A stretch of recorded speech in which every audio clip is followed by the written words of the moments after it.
ప్రేమ కలిగిన ప్రభా, దయ కలిగిన తండ్రి, ఎంతవరకు నన్ను మమ్మల్ని సజీవులుగా ఉంచి మరి ఒక పర్యాయము మీ మందిరములో మేమంతా సమకూడి నాయన మిమ్మల్ని ఆరాధించుకునే మహాభాగ్యం, బైబిల్ని ధ్యానించే ఈ ఉన్నతమైన శ్రేష్టమైన కృపా సమయం ఇచ్చినందులకి వందనాలయ్యా. తండ్రి, నాతో మాతో మీరు మాట్లాడండి, మహిమ పొందండి. ఘనత మహిమ ప్రభావాలు మీకు ఆరోపిస్తూ యేసు నామములు ఈ ప్రార్థన అడిగి వేడుకుంటున్నాము తండ్రి, ఆమేన్. క్రీస్తునందు ప్రియులారా, మరి ఒకసారి వీక్షిస్తున్న అలాగే కూడి వచ్చిన మీ అందరికీ ప్రభు పేరట నా నిండు వందనాలు తెలియజేస్తూ ఉన్నాను. ప్రియులారా, సువార్త అనేది చాలా బలమైనది, చాలా శక్తివంతమైనది. అపోస్తలుడైన పౌలు రోమీయులకు ఉత్తరాన్ని రాస్తూ 1వ అధ్యాయం 15వ వచనం మనం చదువుతున్నప్పుడు, మనిషికి రక్షణ కలుగు చేయుటకు అది దేవుని శక్తి అని వ్రాశాడు. అంగీకరించే యూదునికైనా అంగీకరించని అన్యునికైనా రక్షించే లేదా రక్షణ కలుగు చేసే బలమైన శక్తి దేనికి ఉందంటే ఇది కేవలం సువార్తకు మాత్రమే అన్న విషయాన్ని దయచేసి మర్చిపోవద్దు. అలాగే సువార్త ప్రకటించడం అనేది అది ఒక ధన్యత, ఒక భాగ్యం. ఇది అందరూ చేయట్లేదు. ఎందుకు అని మనం ఆలోచిస్తే, అందరూ దానిని చెయ్యలేని పరిస్థితుల్లో ఉన్నారు. వారి సమస్యలు కావచ్చు, వారి ఇరుకులు కావచ్చు, ఇబ్బందులు కావచ్చు. సమస్యలు లేని కుటుంబాలు అంటూ ఏమీ లేవు. ప్రతి కుటుంబంలో ఏదో ఒక సమస్య ఉంటుంది. కానీ మన సమస్యలు దేవుని పనికి అడ్డు కాకూడదు. ఇక రెండో కోణంలో మనం ఆలోచన చేసినప్పుడు, సువార్త ప్రకటించడం అనేది చాలా కష్టతరమైంది. ఎందుకంటే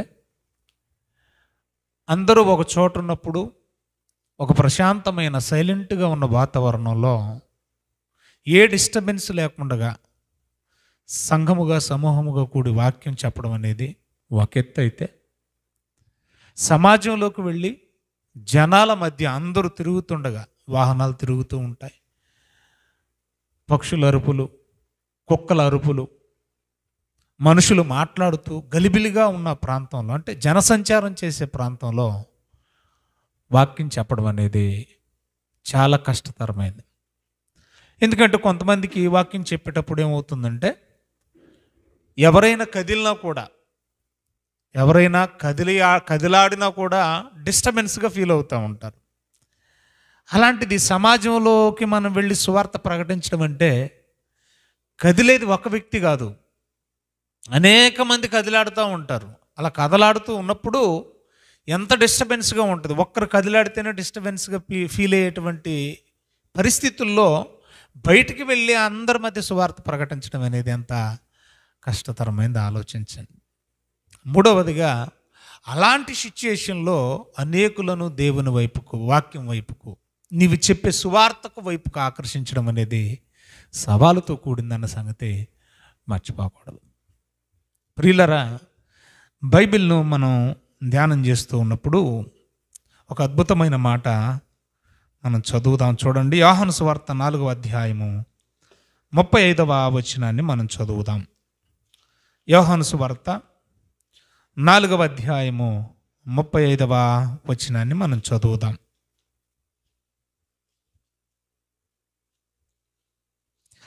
ఇంకా 4 నెలలు అయిన తరువాత కోతకాలము వచ్చునని మీరు చెప్పుదురు కదా. ఇక్కడ శిష్యులతో యేసు ప్రభు మాట్లాడుతున్న మాట అండి ఇది. వాస్తవానికి ఒక సీజన్, ఒక పంట కాలం 6 నెలలు. అంటే కోత కొయ్యడానికి, పంట వేసిన తర్వాత కోత కొయ్యడానికి పట్టే కాలాన్ని 6 మాసాలు అని మనం అనుకుంటే, కోతకి ఇప్పటికే 2 నెలలు గడిచిపోయాయి కదా ప్రభువా, ఇంకా 4 నెలలు ఉన్నాయి, ఇంకా 4 నెలలు ఉన్నాయి కోత కొయ్యటానికి అని అంటారంట వాళ్ళ శిష్యులు. మీరు అంటారు కదా అని చెప్పుదురు కదా, ఇదిగో మీ కన్నులెత్తి పొలమును చూడుడి, మీ కన్నులెత్తి పొలమును చూడుడి, శిష్యులతో ప్రభు సంభాషిస్తూ అంటున్నమాట. అవి ఇప్పుడే తెల్లబారి ఇంకా 4 నెలలు ఉంది కోతకని మీరు అంటున్నారు, మీరు అనుకుంటున్నారు, కానీ అవి ఇప్పుడే తెల్లబారి కోతకు వచ్చి ఉన్నవని మీతో చెప్పుచున్నాను. కోసేవాడికి విత్తేవాడికి ప్రతిఫలం కలుగుతుంది, అదే నిత్య జీవం అన్నాడు. అసలు ఈ సందర్భంలో ఈ మాట కోత గురించి ఎందుకు మాట్లాడుతున్నాడు, పంట గురించి ఎందుకు మాట్లాడుతున్నాడు, ప్రతిఫలం గురించి ఎందుకు మాట్లాడుతున్నాడు, జీతభత్యాల గురించి ఎందుకు మాట్లాడుతున్నాడు అనేది మనం ఆలోచిస్తే అసలు ఆ మాటలు ఈ టెర్మినాలజీ ఇక్కడ వాడవలసిన అవసరం లేదుగా, ఎందుకు వాడుతున్నాడు యేసు ప్రభు అని మనం ఆలోచిస్తే ఇది సమరీ స్త్రీ సందర్భం. ఇది ఒక స్త్రీకి ఒక ఊరికి సంబంధించిన విషయాన్ని వివరిస్తూ కోత అంటున్నాడు, పంట అంటున్నాడు, తెల్లబారింది అంటున్నాడు, సిద్ధంగా ఉందంటున్నాడు, విత్తేవాడు కోసేవాడు జీతం అంటున్నాడు. ఈ సందర్భం ఎందుకు వచ్చింది అసలు అనేది మనం ఆలోచించాలి. ఏ పంట గురించి మాట్లాడుతున్నాడు? ఇది ఒక వ్యక్తి మరియు ఒక గ్రామము గురించి మాట్లాడుతున్న సందర్భం యేసు ప్రభు. ఆ వ్యక్తి ఎవరో కాదు, సమరీ స్త్రీ. ఆ గ్రామం ఏదో కాదు, సమరయ. అంటే ఈ సమరయ స్త్రీ కానీ తన గ్రామమైన సమరయలో ఉన్నవారందరిని కానీ ఉద్దేశించి మాట్లాడుతున్న మాట అది. అంటే ఫీల్డ్ ఇక్కడ మనకి అర్థం అవ్వాల్సింది ఏంటంటే పంట లేదా ఫీల్డ్ లేదా కోసేటువంటి ఆ పొలము దేన్ని సూచిస్తుందంటే సమాజాన్ని సూచిస్తుంది. కోత కోయడం అంటే రక్షణ, ప్రభు రక్షణలోనికి నడిపించే విధానం గురించి మాట్లాడుతున్నాడు. కోత కోయడం అంటే సువార్త ప్రకటించి ఆత్మలను రక్షించడమే కోత కోయడం. ఆ ప్రక్రియలోనే మాట్లాడుతూ అది ఎలా మీరు దృఢపరచగలరు అని అంటే, ఆల్రెడీ నాకు ఆకలిగా ఉంది, ఆల్రెడీ నాకు దాహంగా ఉందన్న సందర్భాలు మనకు పైన కనపడతాయి. సమరీ స్త్రీ విషయంలో దాహం అంటాడు. శిష్యుల విషయాలకు వచ్చేసరికి ప్రభువా మరి టైం అయింది కదా, ఆహారానికి ఏమన్నా తీసుకురమ్మంటారంటే నా ఆకలి నా ఆహారం వేరుగా ఉందంటాడు. అంటే ఆత్మలను ప్రభు దగ్గరికి లేదా తండ్రి దగ్గరికి నడిపించడమే దైవ సంకల్పం. అది కోత. దానికి ఇంకా సమయం ఉందిలే, దానికి ఇంకా సమయం ఉందిలే అని మీరు అంటున్నారు. అసలు సువార్తను ప్రకటించి ఆత్మలను ప్రభు దగ్గరికి నడిపించడం, రక్షణలోనికి నడిపించడం, రక్షించేయడం కాదు, రక్షణలోనికి నడిపించేయడం. రక్షించడం అంటే ఏంటని చివరిలో చెప్తాను నేను. వాక్యము లేదా సువార్తను ప్రకటించి అనేకులను ఈ మార్గములోనికి, ఈ రక్షణ మార్గములోనికి, ఈ పరలోకపు మార్గములోనికి, ఈ నిత్య జీవపు మార్గములోనికి నడిపించడానికి ప్రయత్నపడే కార్యక్రమమే సువార్త ప్రకటన. ఈ సువార్త ప్రకటనని ఏమని సంబోధించాడంటే కోత అన్నాడు. ఈ కోత అనే సువార్త ప్రకటనకు కాలం లేదా అంటే వాళ్ళు అనుకుంటున్నారు ఇంకా టైం ఉందిలే అనుకుంటున్నారు. కాదు నాయన, ఇప్పుడే చూడండి, కన్నులెత్తి చూడండి, తెల్లబారింది, పంట అంతా తెల్లబారింది, ఇక కోతకు సిద్ధంగా ఉంది. కోసి ప్రతిఫలాన్ని పొందవలసింది మీరే అంటున్నాడు. సువార్త ద్వారా ఆత్మల రక్షణ అనే పంట కోయడానికి సమయము ఇప్పుడే అంటున్నాడు. చూడండి అక్కడ ఇదే మాటను ఎంఫసైజ్ చేస్తూ పరిశుద్ధాత్మ ప్రేరణతో అపోస్తలుడైన పౌలు గారు రాస్తూ చెబుతున్న మాట మీరు గమనిస్తే ప్రియులారా, తిమోతికి రాసిన 2వ పత్రిక 4వ అధ్యాయము మొదటి 2 వచనాలు చదువుతున్నప్పుడు ప్రత్యక్షత తోడు రాజ్యము తోడని ఒట్టు పెట్టుకుంటూ ప్రమాణం చేసుకుంటూ ఆనబెడుతూ ప్రత్యక్షత తోడు రాజ్యము తోడు అని చెబుతూ 2వ వచనంలో అంటాడు, వాక్యాన్ని ప్రకటించు,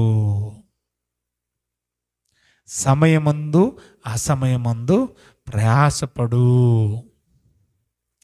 దేనికోసం ప్రయాసపడాలంట? సమయమందు అసమయమందు వాక్యాన్ని, సువార్తను ప్రకటించడానికి. దానికి టైం లేదా?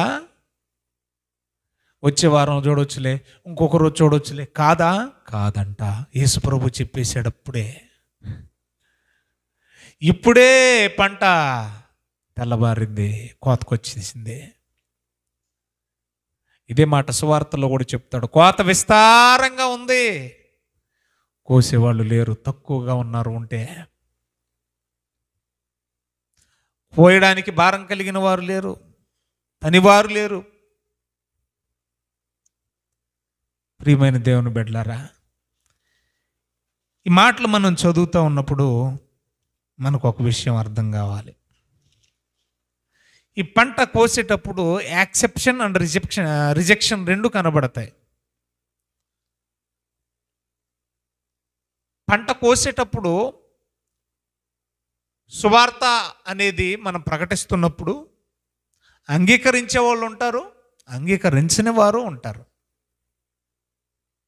అంగీకరించినా అంగీకరించకపోయినా ప్రకటించవలసిన బాధ్యత మాత్రం మన మీద ఉంది. చాలాసార్లు సువార్తకు వెళ్ళిన సోదరులు కొన్ని సందర్భాల్లో డిసప్పాయింట్ అయ్యేటువంటి పరిస్థితులు ఎదురు పడతా ఉంటాయి. ఎందుకంటే కరపత్రాలు ఇస్తున్నప్పుడు తీసుకోకపోగా దుర్భాషలు ఆడుతారు, హింస పెడతారు, అవసరమైతే కొడతారు, తిడతారు. మన కళ్ళ ముందే తీసుకున్నట్టు తీసుకొని నేల మీద వేసేస్తారు, కాళ్ళ కింద వేసి తొక్కేస్తూ ఉంటారు. దయచేసి ఈ విషయాన్ని గమనించండి, సున్నితమైన విషయాన్ని. అప్పుడు నీకు అనిపిస్తుంది, నేను ఓడిపోయాను, ఐ హావ్ బీన్ డిఫీటెడ్ అనిపిస్తుంది నీకు.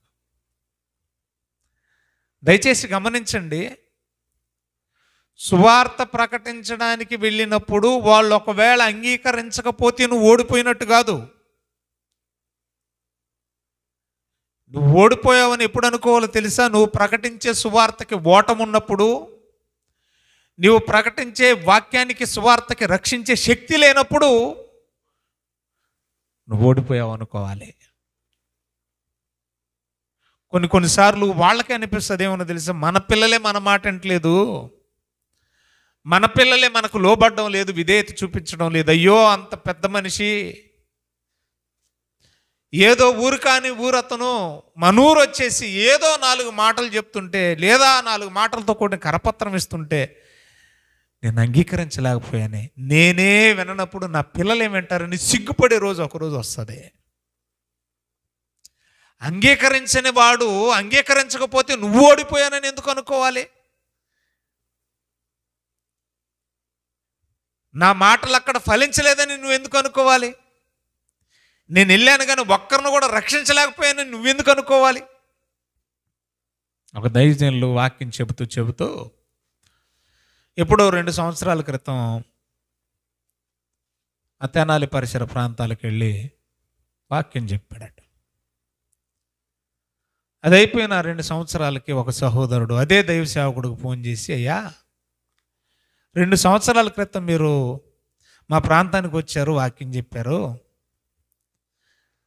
ఆ వాక్యంలో చివరిలో లాస్ట్లో మీరు అన్నారు, అయ్యా ఇదే రోజు దేవుడు నిన్ను దర్శించాడు, వాక్యంతో నిన్ను దర్శించాడు, నువ్వు మారు మనసు పొందితే నీకు రక్షణ. దేవుడు నిన్ను దర్శించాడు, వాక్యం ద్వారా, వాక్యమై ఉన్న దేవుడు నిన్ను దర్శించాడు, నువ్వు మారు మనసు పొందితే నీకు రక్షణ, లేదంటే నరకానికి వెళ్ళిపోతావని హెచ్చరిక జారీ చేసి వెళ్ళిపోయావయ్యా. ఆ రాత్రి దేవుడు నన్ను దర్శించాడు. ఎట్లా బ్రదరు అని అంటే, అప్పుడు అతను చెప్పాడట, వాక్యం నేను ఇంటికి వెళ్ళిన తర్వాత పడుకుంటే రాత్రుల్లో కల వచ్చిందట. ఏంట కల అంట, అదే ఊర్లో ఒక అతను చనిపోయాడంట. చనిపోతే తన భార్య, తన పిల్లలు ఇద్దరు వచ్చి ఆ శవం మీద పడి ఏడ్చేస్తూ ఉన్నారట. కళ్ళలో ఇదంతా, ఎవరబ్బా ఇంతగా ఏడ్చేస్తున్నారు పాపం, ఎవరు ఇతను ఎందుకు చనిపోయాడని చెప్పేసి ఇతను ఆ శవం దగ్గరికి పోయాడట. తీరా ఆ శవం దగ్గరికి పోతే ఆ శవం ఎవరిదో కాదంటే ఇతందేనట. అంటే ఆయన శవాన్ని ఆయనే చూసుకుంటున్నాడు. అయ్యో నా భార్య నా పిల్లలు ఏడ్చేస్తున్నారు, నేను చచ్చిపోయినట్టు నా కళ్ళకు కనిపించింది. నన్ను తీసుకెళ్ళి ఊరు వెలుపుట కట్ల మీద పెట్టి కాల్చేయడానికి సిద్ధంగా ఉన్నారు. కాలుస్తున్న స్పర్శ మంట నాకు తెలుస్తుంది. వెంటనే కళ్ళు తెరిచి మళ్ళీ వెంటనే మూసుకుంటే ఇంకా భయంకరమైన మంటలోకి వెళ్ళిపోయినట్టు అనిపించిందండి. ఒళ్ళంతా జలదరించేసింది. నాకు కొంచెం భయం వేసేసి వెంటనే లేచి మోకరించాను. ప్రభువా, ఈరోజు నన్ను పగలు వాక్యంతో దర్శించావయ్యా. నాకు ఒకరోజు మరణం ఉంది. నేను చనిపోతే భూమి మీద నిప్పుల్లోకి అగ్నిలోకి వెళ్ళిపోతాను. చనిపోతే నరకంలో కూడా దైవ సేవకుడు చెప్పినట్టు అగ్నిలోకి ఆహుతి అయిపోతాను. నా బ్రతుకు మార్చుకుంటా, నా చెడు వ్యసనాలు మార్చుకుంటా, నా పద్ధతి మార్చుకుంటా, నా విధానం మార్చుకుంటానని ఏడ్చి ప్రార్థన చేసుకుని ఆ రాత్రికి రాత్రి మారు మనసు పొందాడట. ఈరోజు అతను గుంటూరులో సేవ చేస్తున్నాడని విన్నాం. ఈరోజు అతను గుంటూరులో దేవుని సేవ చేస్తున్నాడండి. సువార్త ప్రకటించినప్పుడు సువార్త ప్రకటన వ్యర్థం కాదు ప్రియులారా. మనం అనుకోవచ్చు కరపత్రం అక్కడ ఇంటి దగ్గర పెట్టాం, అది తీసుకుంటారో తీసుకోరో. మనం వెళ్ళి వీధి వీధులు అక్కడక్కడ సువార్త చెప్పాం, వింటారో వినరో, విన్నారో వినలేదో, మనం ఉత్తి పుణ్యానికి తిరిగి వస్తున్నామేమో అని బాధ ఉండొచ్చు. కానీ మాటలు మీకు అర్థమైతే మాత్రం సువార్త విడిచిపెట్టరు. ఎందుకంటే నీవు నామమాత్రం వెళుతున్నావంతే.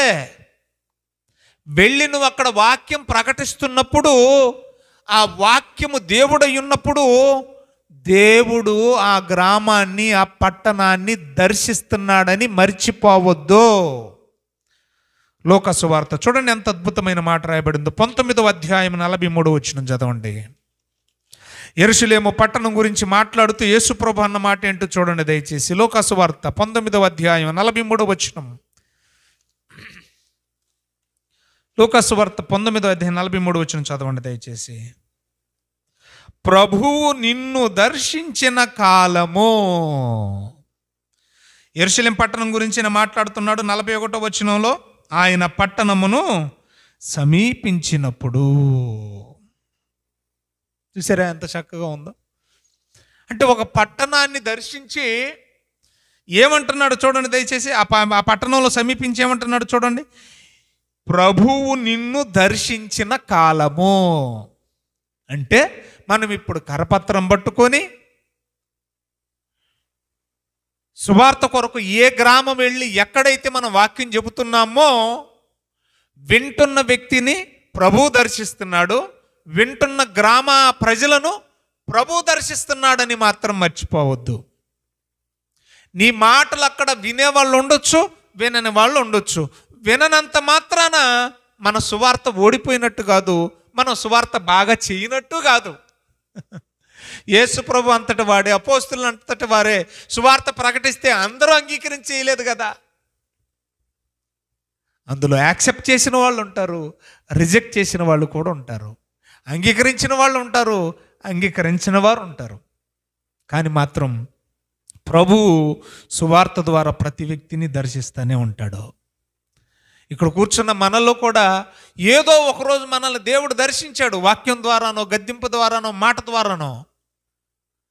కాబట్టి మనల్ని మనం మలుచుకున్నాం. ఆ వాక్యం ప్రభు కోసం మనల్ని సంపాదించుకుంది. ఆ వాక్యపు కోత లేకపోతే ఈ ఆత్మ రక్షించబడి, ఈ పంట రక్షించబడి ఉండేది కాదుగా. కాబట్టి ప్రియులారా, ప్రభువు దర్శించిన కాలం అంటే సువార్త పట్టుకొని ఏ వ్యక్తికి చెబుతున్నామంటే ఆ వ్యక్తిని సువార్త దర్శిస్తుంది, దేవుడు దర్శిస్తున్నాడు, వాక్యం దర్శిస్తుంది. ఏ ప్రాంతానికి, ఏ పట్టణానికి, ఏ పల్లెకి వెళ్ళినా సువార్తను మనం ప్రకటిస్తున్నామంటే ఆ గ్రామాన్ని, ఆ పట్టణాన్ని, ఆ పల్లెను దేవుడు దర్శిస్తున్నాడని మర్చిపోవద్దు. దేవుడు దర్శించిన ఏ వ్యక్తి నాశనం అయిపోడు. దేవుడు దర్శించిన ఆ వాక్యం ఎప్పటికీ సిగ్గుపరచబడదు. ఇక్కడ సమరీ పట్టణంలో వ్యక్తిని దర్శించాడు. ఎప్పుడైతే ఈ సమరీ స్త్రీని దర్శించాడో, వాక్యము ఆమెని తాకిందో, వెంటనే తన గ్రామాన్ని మార్చుకుంది. గ్రామం అంతటిని ప్రభు దగ్గరికి తీసుకొచ్చింది. గ్రామం అంతటిని కూడా ప్రభు దగ్గరికి తీసుకొచ్చినట్లు మనం చూస్తూ ఉన్నాం. అందుకని పేతురు రాసిన 2వ అధ్యాయం 12వ వచనం, మొదటి పత్రిక అండి, అన్యజనులు మిమ్మును ఏ విషయంలో దుర్మార్గులని దూషింతురో అంటే వీళ్ళు అంగీకరించిన వారు, ఆ విషయములో వారు మీ సత్క్రియలను చూచి వాటిని బట్టి దర్శన దినమున దేవుని మహిమపరచునట్లు వారి మధ్యను మంచి ప్రవర్తన గలవారై ఉండవలెనని మిమ్మును బతిమాలుకొనుచున్నాను. ఈ మొక్క మాట అర్థం చేసుకొని మనం ముగించుకుందామండి. మనం సువార్తకు వెళ్ళినప్పుడంట వాళ్ళు దూషించినా మనం తిరిగి దుర్భాషలు ఆడకుండా, వాళ్ళు కొట్టినా మనం తిరిగి కొట్టకుండా, చెప్పవలసింది అందించవలసింది దేవుని వాక్యాన్ని సువార్తను అందించి మనం తిరిగి వస్తే ఆ తర్వాత వాడు పశ్చాత్తాపంలోకి వెళ్ళిపోతాడంట. ఏ విషయంలో నిన్ను నిందిస్తాడో అన్యజనుడు వాడు దర్శన దినమందంటే 2వ రాకల్లో ప్రభు దగ్గర సాక్ష్యం చెప్తాడంట. మా ఊరికి పాస్టర్ గారు వస్తే మేము నిందించాం, సువార్తను తీసుకొస్తే అవమానించామని. ఎందుకో తెలుసా? మనం ప్రకటించి వచ్చేస్తున్నాం, ఎవరు మారట్లేదేమో అనుకుంటాం, మనం ఎవరు వింటలేదేమో అనుకుంటాం మనం. కానీ ఇక్కడ ఏమన్నాడు చూడండి, ఆ దర్శన దినమందు దేవుని దగ్గర వాడు నిలబడతాడట. దేవుని మహిమపరచునట్లు మన ప్రవర్తన ద్వారా మనం ఎప్పుడైతే అక్కడ లోబడి వస్తామో మనం ఓడిపోయినట్టు కాదు. సువార్తకు ఓటం లేదండి. యేసు మరణానికి ఓటం ఉందా? సమాధికి ఓటం ఉందా? పునరుద్ధానానికి ఓటం ఉందా? అందులో విజయం పొందిన వాడు కనుకనే ఆ విజయంతో కొన్ని సువార్తను మనం తీసుకెళ్తున్నాం. కాబట్టి ఇక్కడ అంటున్నాడు, మిమ్మల్ని ఏ విషయాల్లో సువార్తకు వెళ్ళినప్పుడు దూషిస్తారో మన ప్రవర్తన చూసి, అయ్యో నేను అనవసరంగా బూతులాడానే, నేను అనవసరంగా అడ్డుపడ్డానే, వాళ్ళేమి చెడ్డ మాటలు చెప్పట్లేదే, వాళ్ళేం మనల్ని కొట్టలేదే, వారి పనికి వాళ్ళు వచ్చారు చేసుకొని వెళ్ళిపోతున్నారు, నేను ఆటంకపరిచాను. చాలామంది వీడియోలు పెడతా ఉంటారు ఫేస్బుక్లో కూడా, గొర్రెలు పారిపోయినాయి, క్రైస్తవులకి వాటం పాలయ్యారు, సువార్థికులను తిరగొట్టేసామని. అంటే వీళ్ళు ఏ విషయాల్లో అయితే గర్వపడుతున్నారో, మన వాళ్ళు ఏ విషయాలు అయితే బాధపడుతున్నారో వాక్యం చెప్తుంది, నిన్ను వాళ్ళు తరిమేసినంత మాత్రాన, కొట్టేసినంత మాత్రాన, అంగీకరించినంత మాత్రాన నువ్వు ఓడిపోయినట్టు కాదంట అక్కడ. అలాంటి వాళ్ళు ఎప్పుడో ఒకరోజు పట్టబడతారు. ఎందుకంటే నీ సువార్తకి రక్షించే శక్తి తప్ప ఓడిపోయే శక్తి లేదు. వారి మధ్య మంచి ప్రవర్తన గలవారే ఉండండి బతిమాలుతున్నాడు. ఎందుకంటే ఈ సువార్త విషయంలో ఏదో ఒక రోజు వాళ్ళు పట్టబడి దేవుడు దర్శించినప్పుడు ఆ దర్శన దినమున దేవుణ్ణి మహిమపరిచే వాళ్ళే అవుతారు. కాబట్టి ప్రియమైన దేవుని వారలారా, రక్షణ మార్గంలోనికి నడిపించడమే సువార్తికుని బాధ్యత, సేవకుని బాధ్యత. ఇప్పుడు దనక్కు ఉంది, అక్కని ఈ రక్షణ మార్గం వైపుకు నడిపించడమే నా బాధ్యత. ఆవిడ రక్షించబడింది అని కానీ, ఆవిడ రక్షించబడింది అని నేను దృఢంగా రాసివ్వలేను. నేను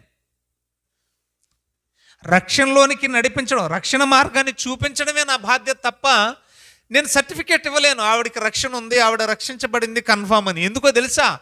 అంతము వరకు సహించువాడే రక్షించబడతాడు. మరి అంతం వరకు ఆవిడ సహించగలదో లేదో నాకేం తెలుసు? నేను ఒకవేళ బాప్తిస్మం ఇచ్చేసినంత మాత్రాన ఆవిడ రక్షించబడ్డదని నేను సర్టిఫికేట్ ఇవ్వలేను. ఎందుకంటే బాప్తిస్మం తీసుకున్న తర్వాత కూడా తొట్టిల్లిపోయే వాళ్ళు ఉండకపోరు. బాప్తిస్మం తీసుకున్న తర్వాత కూడా పాపం చేయని వాళ్ళు ఎవరో ఉండకపోరు. కాబట్టి ఎవరైనా మనల్ని అడగొచ్చు, ఏమని అడగొచ్చు, ఏమయ్యా నువ్వు పాస్టర్ కాదు, నువ్వు ఎంతమందిని రక్షించావంటే, ఒక్కరినైనా నేను రక్షించానని మాత్రం నేను సర్టిఫికేట్ ఇవ్వలేను. ఎందుకు ఇవ్వలేను తెలుసా? నేను బాప్తిస్మం ఇచ్చిన వాళ్ళకే రక్షణ ఉందన్న కన్ఫర్మేషన్ నేను చెప్పలేను. ఎందుకంటే ఆ రక్షణ అది వ్యక్తిగతమైంది. నువ్వు మారు మనసు పొందాను, నేను బాప్తిస్మం తీసుకుంటాను, నా పాపాలు ఒప్పుకున్నానని వచ్చావు గనుక అకార్డింగ్ టు బైబిల్ నీకు బాప్తిస్మం ఇవ్వడం నా ధర్మం. కానీ నువ్వు రక్షించబడ్డావో లేదు నేను ఎలా చెప్పగలను? నువ్వు రక్షించబడ్డావో లేదనేది మాత్రం ప్రభు చెప్పగలడు. ప్రభు కూడా ఎప్పుడు చెప్తాడో తెలుసా? రెండవ రాకడలో ఆయన వచ్చినప్పుడు మనం ఎవరెవరినైతే చెడ్డవాళ్ళు అనుకుంటామో వాళ్ళే రక్షణలో ఉండొచ్చు. మనం ఎవరెవరైతే భక్తులు, మంచోళ్ళు, పరిశుద్ధులు, అమ్మో నీతిగా ఉంటున్నారు అని అనుకుంటామో వాళ్ళకే రక్షణ లేకపోవచ్చు. మీకు అర్థమవుతుంది నా భాష? ఎందుకంటే నేను బాప్తిస్మం ఇచ్చినంత మాత్రాన వాళ్ళకి రక్షణ ఉన్నట్టు నేను దృఢపరచలేను. ఎందుకంటే అదే బాప్తిస్మం తీసుకున్న వ్యక్తి ప్రభు రెండవ రాకల్లో వచ్చేంత వరకు నమ్మకంగా, యథార్థంగా, పవిత్రంగా ఉన్నాడని నేను ఎలా సర్టిఫికేట్ ఇవ్వగలను? కాబట్టి మనం ఎంతమందిని రక్షించాం అని అంటే ఇంతమందిని రక్షించామని మాత్రం మనం ఖచ్చితంగా చెప్పలేం. ఎందుకంటే రక్షణ ఇచ్చేది దేవుడు, రక్షణ పొందుకోవాల్సింది పాపి.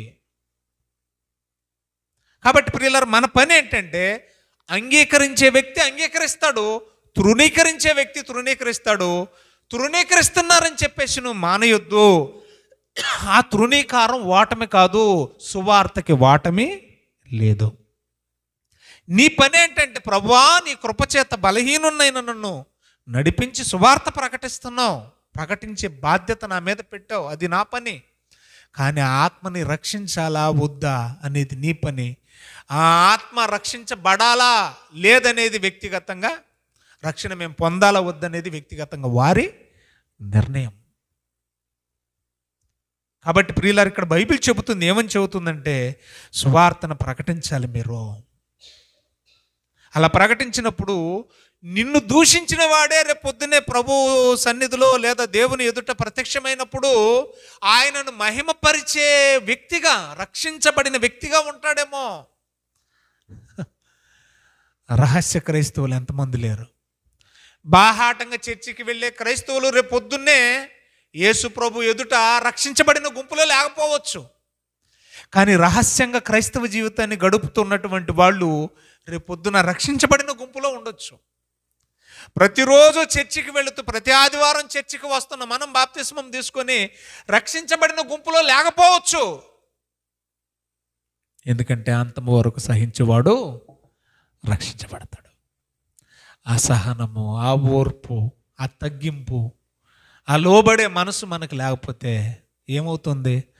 రక్షణను కోల్పోతాం. అందుకంటాడు పౌలు గారు, దేవుడు మీకు ఇచ్చిన రక్షణను వ్యక్తిగతంగా మీరు కొనసాగింపనీయుడి అంటాడు. కొనసాగింపనీయుడి అంటే అర్థం ఏంటంటే ఆగిపోయే అవకాశం ఉందనేగా ఉంటుంది. అది ఎప్పుడు ఉంటుందంటే మనకి సేవలో ఓర్పు లేకపోతే, సహనం లేకపోతే మన రక్షణని మనం చేతులారా మన కాళ్ళ మనం తనుకోవడం అయిపోతాం. కాబట్టి సువార్తకి ఓటమి లేదు, సువార్తకి ఫెయిల్యూర్ లేదు, సువార్త బలహీనమైంది కాదు, సువార్తగా సిగ్గుపడే పరిస్థితి నీకు తీసుకొచ్చేది కాదు, సువార్త శక్తిహీనమైనది కాదు, సువార్త బలమైందే. అది మనిషిని రక్షించుటకు శక్తి కలిగిందే. అంగీకరించకపోయినా ప్రభువా ఒకటే మాట, మనం నీ కృప ద్వారా నీ మాటలు చెప్పాను, నీవు దర్శించావు అని అనుకుంటున్నాను నేను ఆ గ్రామాన్ని, ఆ ప్రజల్ని. వాళ్ళు రేపు రక్షించబడాలా లేదా అనేది అది నీ చేతుల్లో ఉంది. నేను ఒకవేళ ఊరి పేరు రాసేసుకొని గోనగూడమని ఈ గ్రామంలో నేను 20 మందిని రక్షించానని నేను రాసుకున్నంత మాత్రాన అది ఫైనల్ ఫిగర్ కాదు నాయన, ఆ సంఖ్య సరైంది కాదు నాయన. ఎందుకంటే ఒకవేళ నేను రక్షణలోనికి నడిపించిన వాళ్ళే కాదు, వాక్యం చెప్పిన నేను కూడా రేపు పొద్దున్నే తొట్టిల్లిపోవచ్చేమో. వాక్యం చెప్పి నేను కూడా రేపు పొద్దున్న రక్షించబడిన గుంపులో లేకపోవచ్చేమో. నా రక్షణకే నాకే కన్ఫర్మేషన్ లేనప్పుడు ఎంతమందిని రక్షించావంటే నేనేమి కన్ఫర్మేషన్ నీకు ఇవ్వగలను ఆయన. కాబట్టి ప్రభునందు ప్రియులారా, మన పని ఒకటి, ప్రతిరోజు వ్యక్తిగతంగా మనల్ని మనం విమర్శించుకోవాలి, పరీక్ష చేసుకోవాలి. నేను ఏ స్థితిలో ఉన్నా మనస్సాక్షితో చెప్పుకోవాలి. నిజంగా ఈ క్షణాన్ని నేను కన్ను మూస్తే నేను విశ్రాంతిలోకి వెళ్ళే స్థితిలో ఉన్నానా?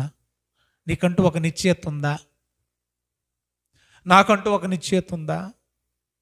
నీ జీవితం మీద నీకు ధైర్యం ఉందా, నమ్మకం ఉందా? నేను నిజంగా దేవుని కోసం బ్రతుకుతున్నా, నాలో ఏ కపటం లేదు, ఏ కల్మషం లేదు, ఏ మోసం లేదు, ఏ అవినీతి లేదు, ఏ చెడుతనం లేదు, ఏ పాపం లేదు. నేను యథార్థంగా బ్రతుకుతున్నాను దేవుని ఎదుట ప్రజల ఎదుటనే నమ్మకం విశ్వాస్యత నీలో ఉందా? ఒక్కసారి ఆలోచించండి. ముందు మనల్ని మనం కాపాడుకుంటూ రక్షించుకుంటూ అనేకులను ప్రభువు వైపుకు నడిపించే ఈ బలమైన ప్రక్రియే సువార్త ప్రకటన. దానికోసం మనం శనివారం సిద్ధపడతా ఉన్నాం.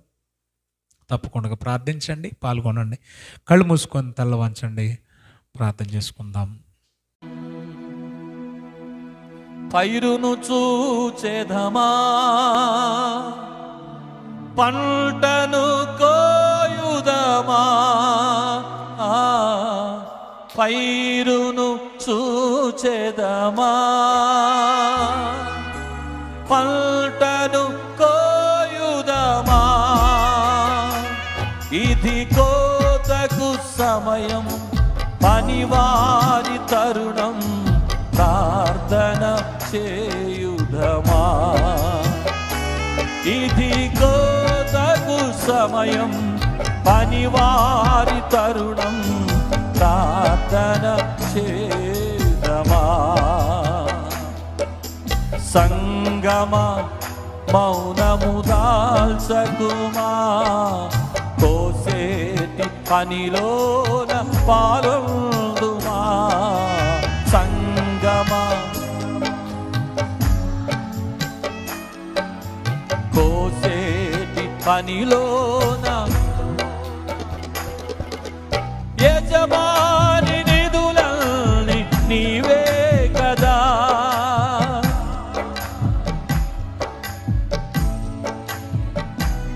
ఇది కోతకు సమయం, పనివారి తరుణం, ప్రార్థన చేయుదమా. ఇది కోతకు సమయం, పనివారి తరుణం, ప్రార్థన చేయుదమా. ప్రార్థన చేయుదమా, ప్రార్థన చేయుదమా.